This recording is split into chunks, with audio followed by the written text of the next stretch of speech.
Hey, good morning, friends. Mark Holmes here. Joe Boo's hanging out in the truck. And as always, thank you guys for watching, commenting, and subscribing to the Joe Boo Sports. Because without you guys, well, I'd be down here on the mall looking and talking to myself. And people probably think I'm crazy. Now, I got to tell you, I feel fantastic that Dak Prescott finally is beginning to get a little bit of respect, because I am so sick and tired of hearing people say that had Tony Romo been healthy, we would have been in the Super Bowl.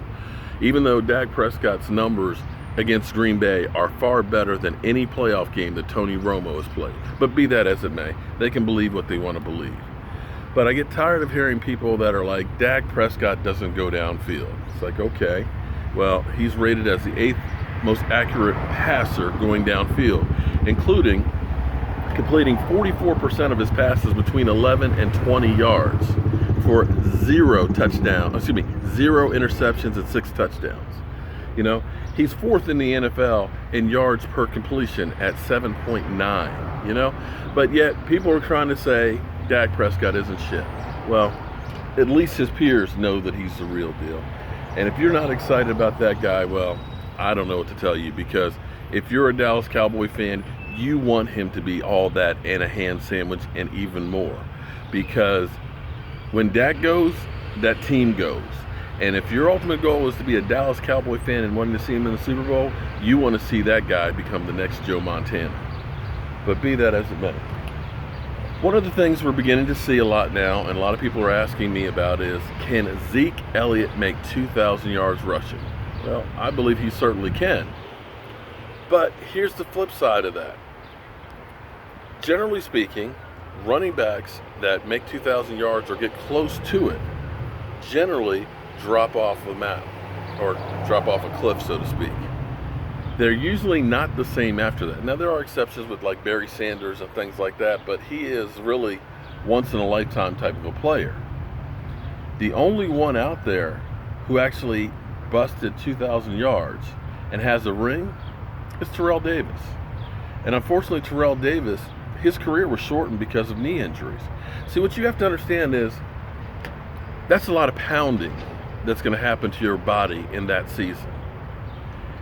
And with the NFL being the way it is, with basically really no off season to speak of, it doesn't give your body enough time to really recuperate. And you only have so many hits in your system. So do you want him to get 2,000 yards, which will be more of a selfish goal? I don't care about that.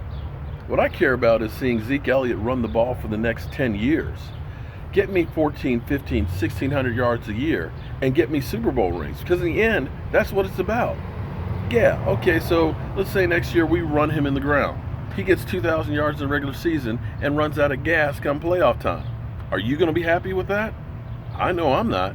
Because I look at the talent on this team, with the offensive line, with the running back that we have that's young with fresh legs, with the stud young quarterback, the wide receiver group, people coming into the season healthy, an up-and-coming defense that's going to have some young playmakers. To me, if this team isn't getting a Super Bowl in the next couple of years, I'm really disappointed, because when you have the best offensive line in football, the best running back, a top 5 quarterback, a great receiving core, if you're not winning Super Bowls, then there's something wrong. That's what it's all about. We've got the pieces to make a run. Forget about selfish records. Think about the big goal, holding up that Vince Lombardi trophy. So could Zeke get 2,000 yards? Certainly. With that line, he could have probably gotten it last year if we just kept running him more, but that's not the goal. You want him fresh and ready for the playoffs. But then again, what do I know? I'm a guy with a voodoo doll who's working downtown. And unfortunately, where we're working is way back over there where the spires are. And parking is all the way over here. So every time I need something from the truck, I've got about a half-mile walk round trip. But I guess I shouldn't complain, because the view here is actually pretty cool. So as always, friends, I'm Mark Holmes. Joe Boo's somewhere in the truck. And I want to thank you guys for watching, commenting, and subscribing to the Joe Boo Sports Report. And I'll see you soon.